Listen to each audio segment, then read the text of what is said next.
हम प्रिया झा समस्त मिथिलावासी के गोर लागि रहल छी आ सब गोटे के छठि पाबनि के बहुत बहुत शुभकामना। आई एकटा राणा माई के गीत गाबऽ जा रहल छी। जँ अपने सबके नीक लागत हमर गीत तऽ हमर चैनल के सब्सक्राइब और वीडियो के लाइक शेयर जरूर करब। और जे सब अखन तक सब्सक्राइब नहीं केने छी हुनका सबसँ हमर आग्रह कि सब्सक्राइब जरूर करी और अपन आशीर्वाद जरूर दी। तऽ सुनल जाओ छठि के गीत। जय मिथिला, जय मैथिली, जय छठी मैया। जल बीच ठाढ़ छी हम केने बरतिया, सुनु हे छठी मैया। जल बीच ठाढ़ छी हम केने बरतिया, सुनु हे छठी मैया। कि सुनु हे छठी मैया, पूरा करू मोनक सब आस, सुनु हे छठी मैया। पूरा करू मोनक सब आस, सुनु हे छठी मैया। गाये गोबर सँ हम घाट निपेलहुँ, सुनु हे छठी मैया। गाये गोबर सँ हम घाट निपेलहुँ, सुनु हे छठी मैया। ओही पर अर्घ देलहुँ साइज, सुनु हे छठी मैया।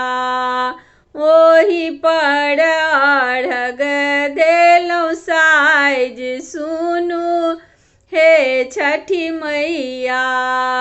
केरा सेब नारियल हम कीन मंगेलहुँ, सुनु हे छठी मैया। केरा सेब नारियल हम कीन मंगेलहुँ, सुनु हे छठी मैया।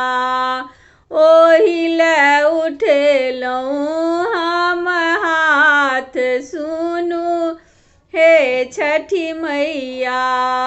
ओही ले उठेलहुँ हम हाथ, सुनु हे छठी मैया।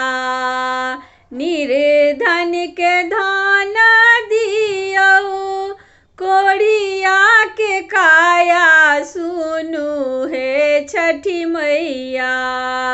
निर्धन के धन दियौ, कोढ़िया के काया, सुनु हे छठी मैया।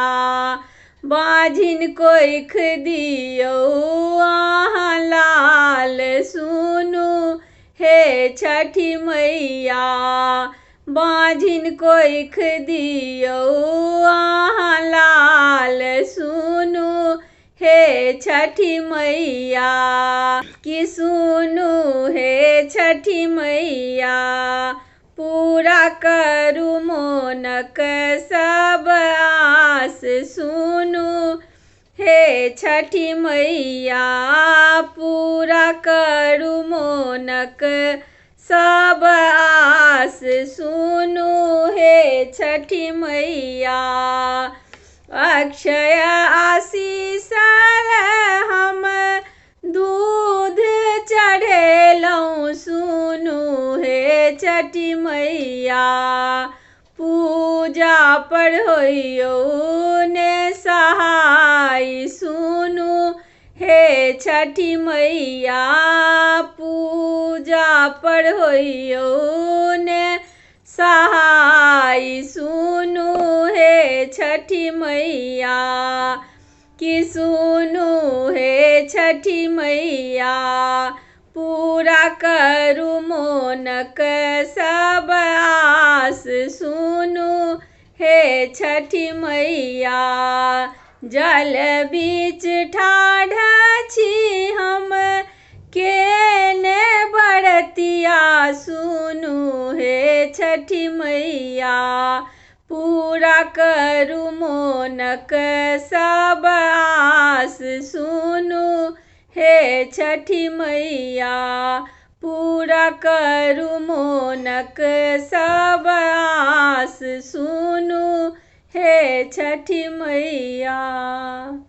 जय छठी मैया की, जय दिनकर दीनानाथ। धन्यवाद।